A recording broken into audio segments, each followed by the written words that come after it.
Halo semuanya, kita bertemu lagi kali ini untuk membahas salah satu topik pada bidang kriptografi, yaitu elliptic curve kriptografi atau kriptografi kurva elips.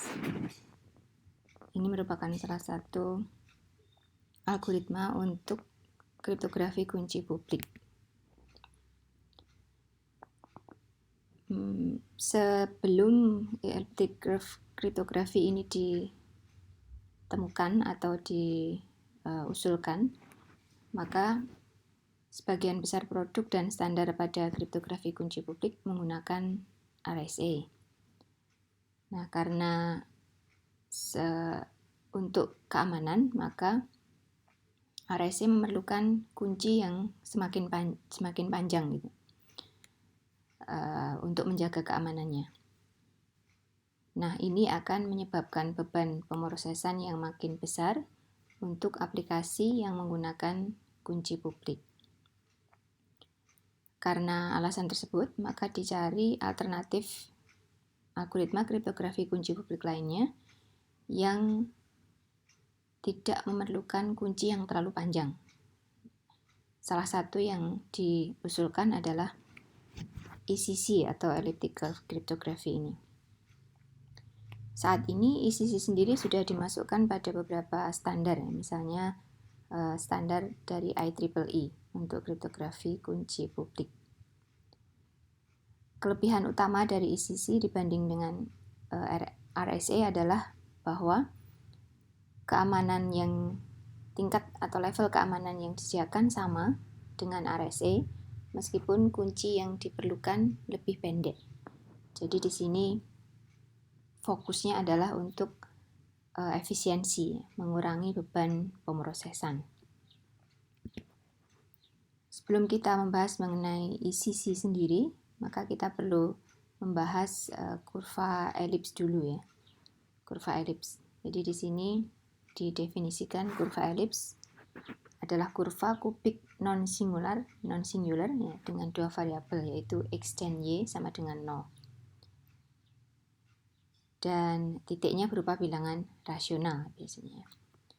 Kemudian field K sendiri, field K ini merupakan bilangan, bisa berupa bilangan kompleks, real, rasional, atau finite field.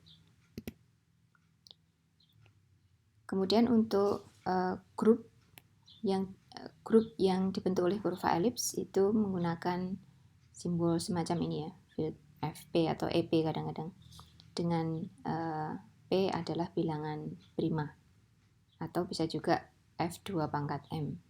Di sini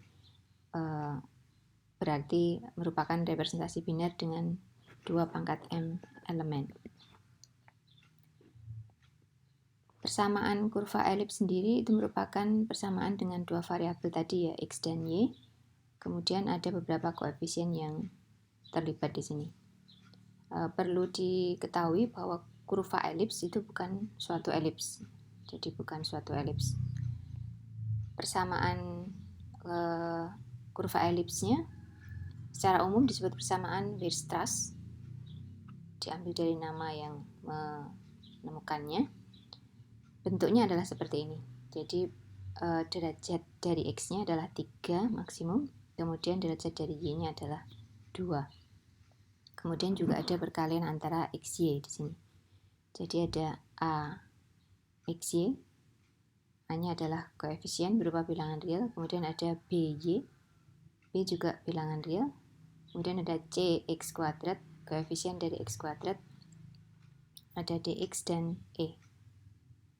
Ini adalah persamaan Weierstrass yang lengkap. Jadi di sini x-nya adalah nilai-nilai yang berupa bilangan real. Koefisien-koefisiennya A, B, C, D, E adalah bilangan real juga. Kadang-kadang kita ingin membuatnya menjadi lebih sederhana. Ini salah satu bentuk penyederhanaannya. Jadi di sini tidak ada perkalian antara xy. Y kuadrat sama dengan x pangkat 3 ditambah dengan ax ditambah dengan b. Ya, jadi axy ditambah by itu dihilangkan, kemudian cx kuadratnya juga dihilangkan. Ini merupakan persamaan kubik atau persamaan derajat 3. Untuk menggambar kurvanya tentunya kita harus menentukan x-nya, AB-nya mestinya sudah ditentukan ya. Kemudian x-nya berapa? Nanti dicari akar dari x itu untuk akar dari x pangkat 3 ditambah ax ditambah b untuk menentukan nilai y-nya. Nah, EAB itu adalah himpunan titik yang memuat semua pasangan titik XY yang memenuhi persamaan ini. Nah, untuk kriptografi, maka sebenarnya kurva elips yang digunakan itu adalah kurva elips pada finite field, pada ZP ya. Jadi bilangan bulat gitu. Koefisien dan variabelnya berarti harus terbatas pada ZP. Kemudian untuk persamaannya di sini berarti kita menggunakan modulo ya, di sebelah kiri maupun sebelah kanan. Untuk persamaan Weierstrass-nya sebenarnya kita menggunakan yang bentuk yang lebih sederhana ini ya. Jadi bukan yang kompleks ini tapi yang lebih sederhana ini. Tetapi karena diterapkan pada ZP berarti kita melakukan operasi modulo pada kedua ruas yaitu modulo P. Y kuadrat modulo P sama dengan X pangkat 3 ditambah AX ditambah B modulo P. Ini kalau misalnya A-nya 1, B-nya 1, X-nya 9 ya.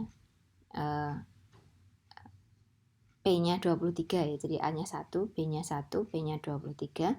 Maka jika kita ambil nilai X9, kita bisa dapatkan Y-nya adalah 7. Jadi titik 97 itu adalah salah satu titik pada EP. Jadi EPAB seperti sebelumnya itu berarti memuat semua pasangan bilangan bulat XY yang memenuhi persamaan yang ditentukan ini. Kemudian seperti sudah saya sampaikan juga sebelumnya, A, koefisien A, B, kemudian X maupun Y masing-masing harus merupakan elemen dari ZP. Ya, tidak boleh ada yang bukan dari itu. Nah, kalau kita ambil A-nya 1, B-nya 1, kemudian P-nya 23, selain 97, ya, selain titik 97, kita mendapatkan juga titik yang lainnya. Ini adalah titik 97, ya, yang di sini. Tapi banyak juga titik yang lainnya, 01, 022, 17, 116 ya, dan seterusnya. Kemudian untuk operasi-operasinya, operasi penjumlahan dan perkalian, di sini kita harus menggunakan aturan khusus pada kurva elips ZP ya. Jadi bukan operasi penjumlahan dan perkalian seperti biasanya. Ini contoh lain. Di sini P-nya adalah 5, kemudian koefisien dari X-nya adalah 2, ya, jadi A-nya 2, kemudian konstantanya adalah 3, B-nya 3 berarti di sini. Nah, ini kalau kita cari, ya, bilang pasangan-pasangan XY atau titik-titik XY yang memenuhi, maka kita akan mendapatkan ini ya. Kalau X-nya 0, maka Y kuadratnya harus sama dengan 3 kongruen modulo dengan 5 gitu.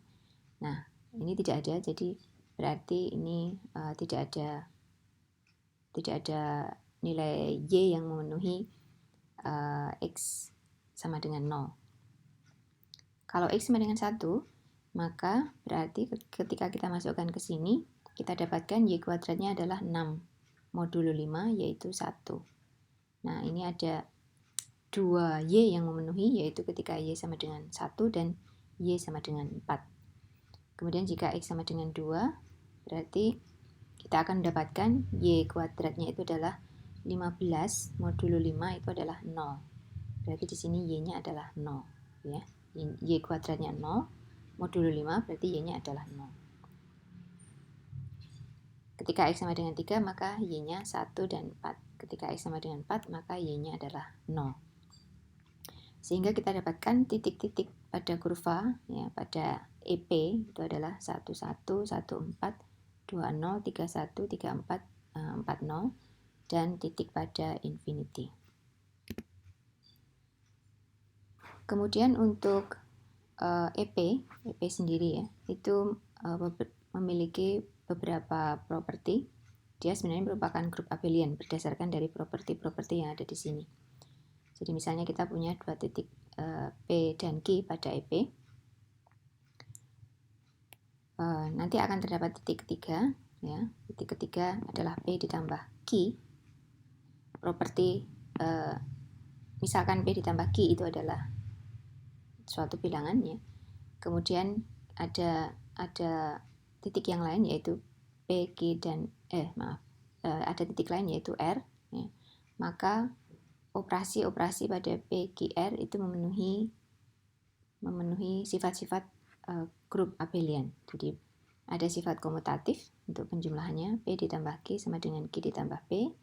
Kemudian ada sifat asosiatif, ya, P ditambah Q ditambah R sama dengan P ditambah Q ditambah R. Kemudian ada elemen identitas. Elemen identitas yaitu O di sini, ya. P ditambah O sama dengan O ditambah P sama dengan P. Dan yang terakhir ada inverse untuk penjumlahan. Di sini min P, ya. Min P ditambah P itu sama dengan P ditambah min P dan sama dengan O.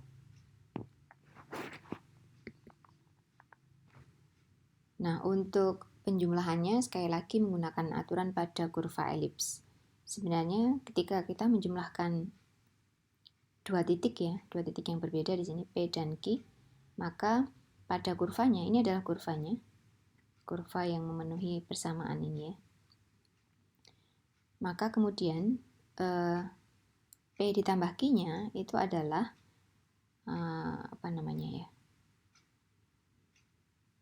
titik, ya, titik yang segaris secara vertikal dengan titik yang memotong kurva, ya, sebagai terusan dari garis PQ. Ya, jadi di sini ada P, ada Q, kemudian kita tarik garis lurus ke sana, ya, dari PQ. Nah, di sini kita akan mendapatkan min P ditambah Q. Nah, P ditambah Q-nya itu adalah titik yang tegak, yang titik pada kurva, ya, pada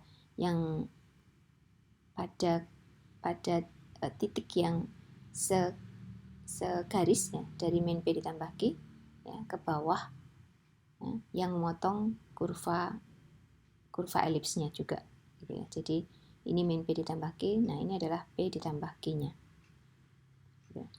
Min P ditambah Q, ini adalah P ditambah Q-nya. Nah, kira-kira seperti itu. Jadi di sini ada PQ, kemudian diambil garis lurus. Di sini ada min P ditambah Q, maka yang ini adalah P ditambah Q-nya. Jadi itu merupakan titik R, P ditambah Q.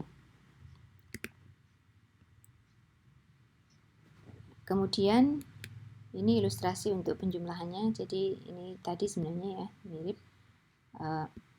Kita punya P1, P2, ya, P1, P2, maka untuk mendapatkan P1 ditambah P2, kita ambil garis, ya, menghubungkan P1, P2, nanti memotong kurva pada titik yang ketiga. Kemudian nanti kita ambil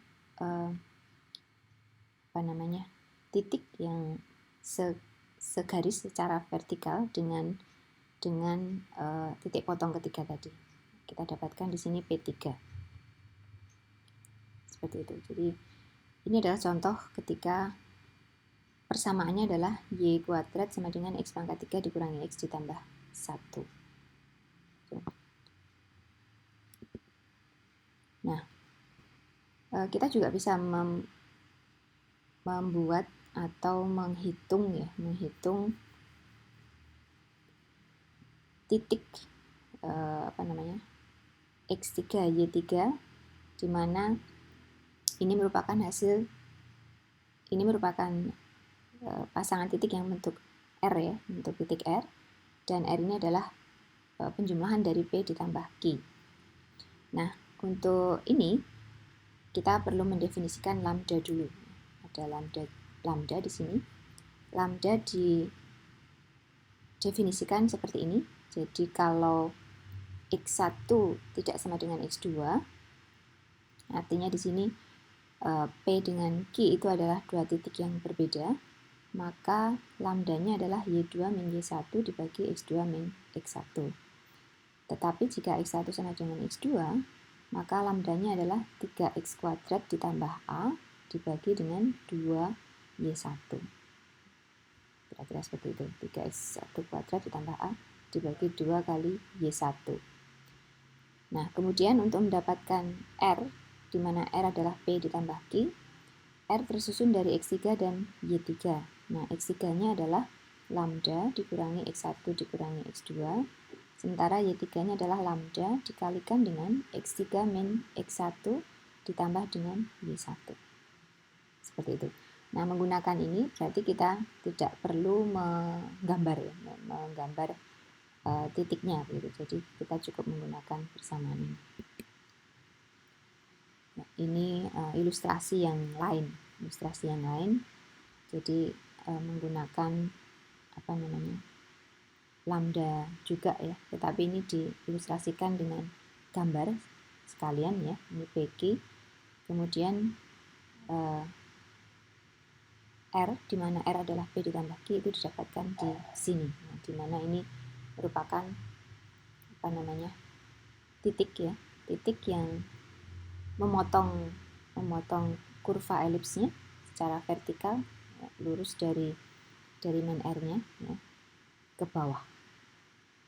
Seperti ini. Jadi kalau P-nya demikian, Q-nya demikian, maka kita mendapatkan min R-nya seperti ini dan R-nya adalah seperti ini. Nah, yang kita perlukan sebenarnya di sini bukan perkalian ya. Jadi misal perkalian pun itu kita bisa nyatakan sebagai perkalian dengan skalar maksudnya. Perkalian dengan skalar itu bisa kita nyatakan sebagai penjumlahan berulang. Jadi misalnya P ditambah P atau 2P. 2P itu sebenarnya adalah P ditambah P. Gitu ya.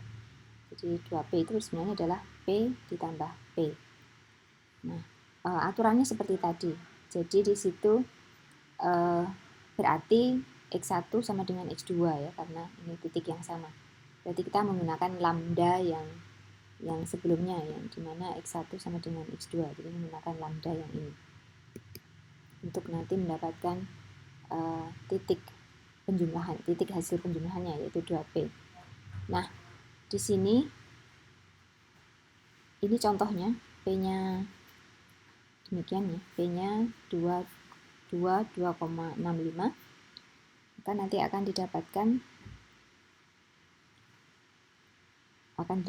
2 kali P atau P ditambah P, yaitu R, hasilnya adalah min 1,11, 2,64.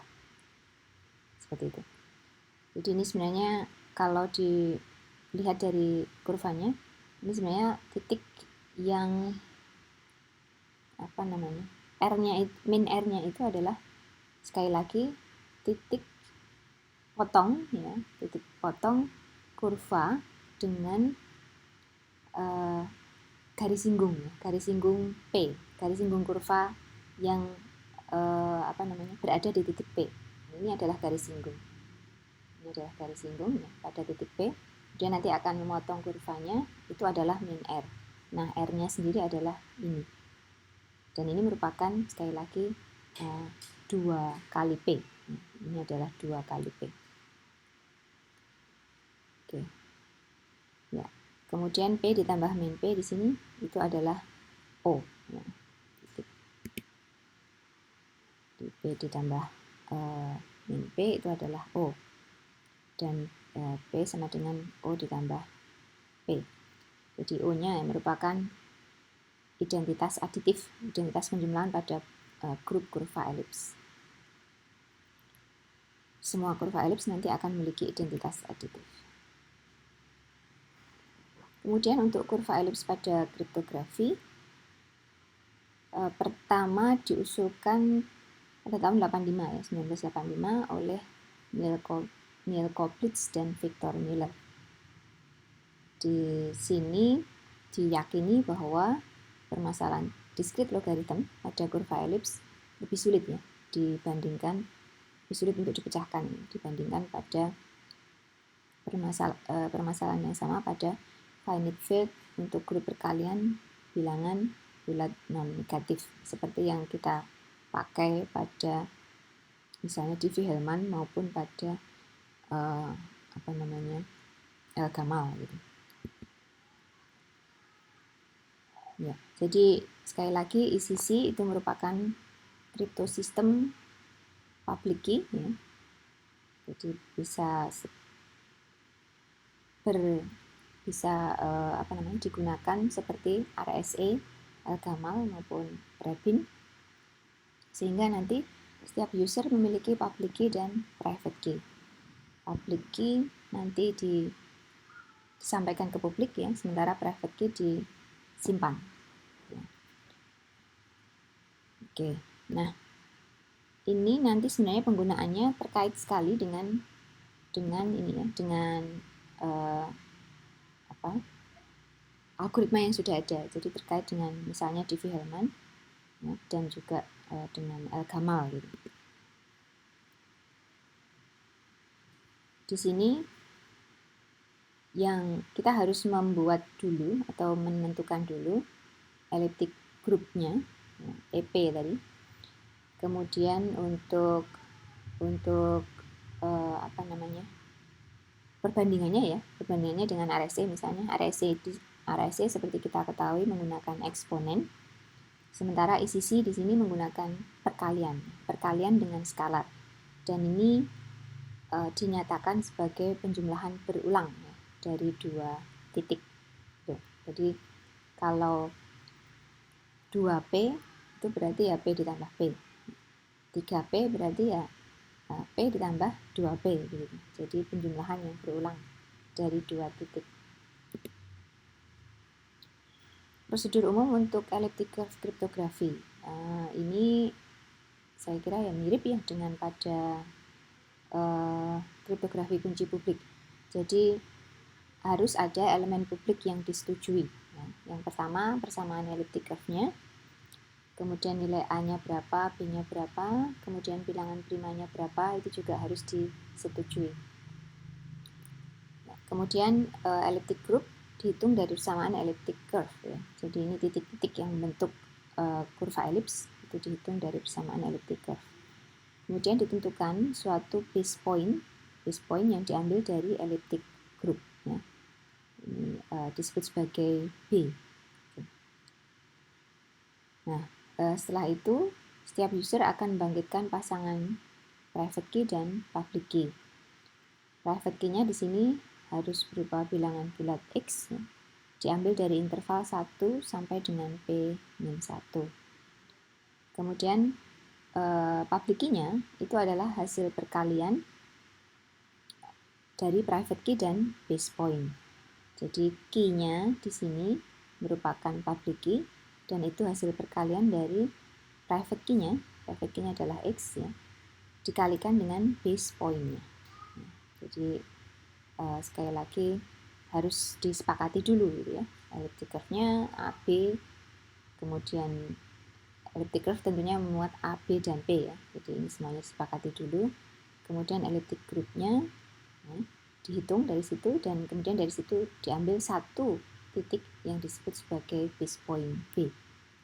Kemudian nanti user akan membangkitkan pasangan public key dan private key-nya. Private key-nya berupa bilangan bulat ya, bilangan bulat X di sini. Dia harus antara 1 sampai dengan P-1 ya. Nah, sekali lagi P-nya di sini adalah bilangan prima untuk modulo ya. Jadi antara 1 sampai dengan P-1. Kemudian public key-nya itu adalah hasil perkalian dari private key dengan base point yang dipilih. Jadi key-nya adalah X kali B. Sekali lagi untuk perkaliannya didefinisikan seperti perkalian pada kurva elips ya. Jadi penjumlahan berulang. Ini analogi kriptosistem dengan El-Gamal. Misalkan di sini Alice ingin mengirim pesan ke Bob, ya. Pesannya inginnya pesan rahasia. Nah, sudah disetujui di situ base point-nya dan juga elliptic curve-nya ya sudah disetujui semuanya. Maka nanti Alice dan Bob akan membangkitkan public key dan private key-nya.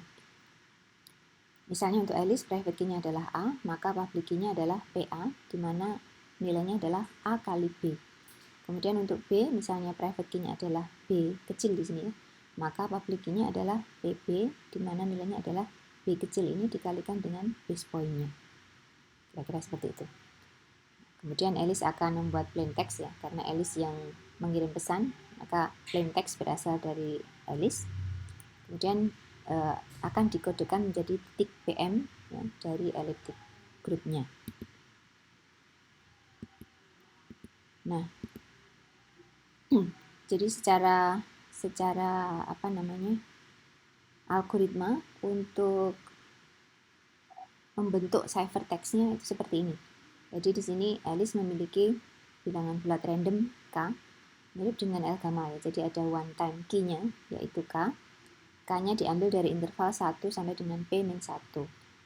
Nah, ciphertext-nya nanti memberikan informasi mengenai one time key-nya dan juga informasi mengenai pesannya sendiri gitu ya. Jadi di sini ada dua bagian ya, yaitu K kali B, one time key kali base point-nya. Kemudian yang kedua adalah PM ditambah K kali PB. PB adalah public key dari Bob ya. PB adalah public key dari Bob. Kemudian PM itu adalah pesan aslinya atau plain text-nya. Kira-kira seperti itu. Kemudian untuk mendekripsi nanti Bob akan menghitung perkalian dari PC dan private key-nya yaitu B. Jadi yang pertama dia akan mengalihkan komponen pertama ini dengan private key-nya yaitu B. Kemudian itu nanti akan dipakai oleh Bob untuk mengurangi titik kedua ini. Jadi setelah ketemu B kali titik pertama, ini titik pertama ya. Jadi ini suatu titik ini nanti, bukan K kali B lagi ya, tapi suatu titik. Nah, ini nanti dipakai untuk mengurangi titik kedua ini. Ini adalah titik kedua. Jadi PM ditambah K kali B kecil kali B besar dikurangi dengan B kali K kecil, B kecil kali K kecil kali B besar. Ini tentunya hasilnya adalah PM karena ini kan sama gitu ya. KBB dengan BKB ini adalah bilangan yang sama. Kira-kira seperti itu. Jadi untuk dekripsinya yang dipakai adalah private key dari Bob yaitu B kecil. Ya, nah kemudian dari PM ini nanti akan didapatkan pesan M-nya. Nah, perbandingan dengan El-Gamal ini sangat terkait ya. Jadi sangat mirip gitu maksudnya. Jadi di dalam El-Gamal itu yang diambil, yang dikirimkan nanti juga pasangan titik ya, yang memuat baik, jadi ada C1 dan C2 gitu ya, C1 dan C2. C1-nya ini memberikan informasi mengenai one time key-nya, sedangkan C2-nya ini memuat pesannya, ya, memuat pesan aslinya. Di ECC juga seperti itu. Jadi ini memuat informasi mengenai K, one time key-nya, kemudian ini memuat informasi mengenai plain text-nya atau pesannya. Kira-kira seperti itu. Kemudian untuk pertukaran kunci di Wilhelm, kita juga bisa menggunakan elliptic curve ya di sini. Jadi ini sebenarnya pertukaran kunci di Wilhelm gitu, tetapi kita tidak menggunakan logaritma diskrit pada algoritma asli di Wilhelm, tetapi menggunakan ECC gitu. Menggunakan ECC di sini. Jadi di sini mirip sekali juga ya. Jadi yang pertama Alice dan Bob akan membangkitkan private key dan menghitung public key, ya. Ini sama dengan sebelumnya pada pada pengiriman pesan rahasia tadi. Jadi sama, private key-nya A, public key-nya PA, ya, A kali B base point-nya. Untuk Bob juga seperti itu. Private key-nya B kecil, public key-nya adalah B kecil kali base point. Kemudian nanti akan dikirimkan. Jadi public key-nya akan dikirimkan. Jadi Alice mengirim public key-nya ke Bob, Bob mengirim public key-nya ke Alice. Kemudian masing-masing akan mengalihkan private key mereka dengan public key lawan komunikasi, ya. Jadi berarti di sini Alice akan menghitung KAB sebagai A ini adalah private key Alice, ya, dikalikan dengan public key dari Bob. Sedangkan Bob akan menghitungnya sebagai B, ya, private key dari Bob dikalikan dengan ini adalah public key dari Alice. Dan ini sama gitu, ya. A, B kecil base point sama dengan B kecil kali A kali base point. Nah, berarti secret key yang di-share di sini adalah KAB ini. Nah, nilainya adalah A kecil kali B kecil kali base point. Ya, untuk keamanannya, kalau kita menyetarakan dengan symmetric algorithm, ya, symmetric key algorithm, ya, seperti AES, ya, sebenarnya secara spesifik kita setarakan dengan level keamanan AES, ya, untuk 128 bit, maka kalau untuk RSA kita memerlukan 3072 bit, ya. Sedangkan untuk ECC hanya diperlukan 256 bit. Kira-kira seperti ini, ya, perbandingan level perbandingan kunci untuk level keamanan yang sama. Jadi untuk 256 itu 256 bit kunci untuk ECC itu level keamanannya sama dengan 3072 bit kunci untuk RSA, dan ini level keamanannya dibandingkan dengan symmetric cryptography adalah 128 bit AES. Kemudian untuk yang 192 bit AES itu diperlukan 384 bit ECC, kunci ECC, kemudian 7680 bit kunci RSA. Sementara untuk menyamai AES yang 256 bit kuncinya, maka untuk ECC diperlukan 512 bit kunci, sedangkan untuk RSA diperlukan 15.360 bit kunci. Ya. Jadi kira-kira seperti ini. Jadi ini perbandingan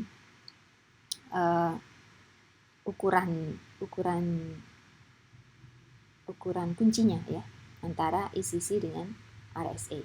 Jadi jauh lebih kecil memang, jauh lebih kecil.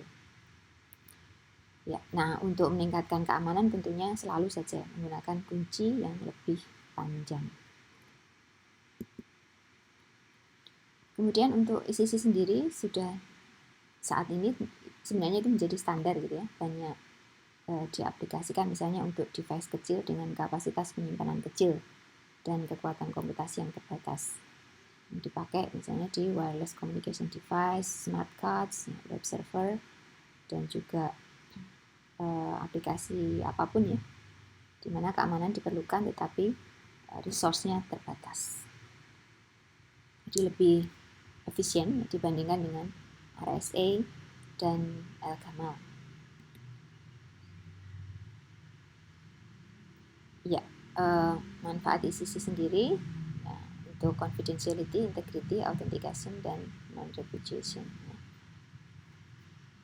Tetapi dari sisi, kalau dibandingkan dengan RSA, El-Gamal, maka panjang kuncinya lebih pendek, jadi lebih efisien sekali lagi, dan tentunya penghematan storage dan bandwidth.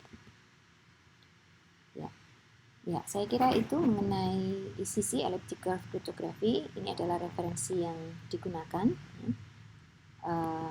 Terima kasih sudah melihat video ini, dan kita akan bertemu lagi dengan video mengenai topik-topik terkait dengan kriptografi pada masa yang akan datang.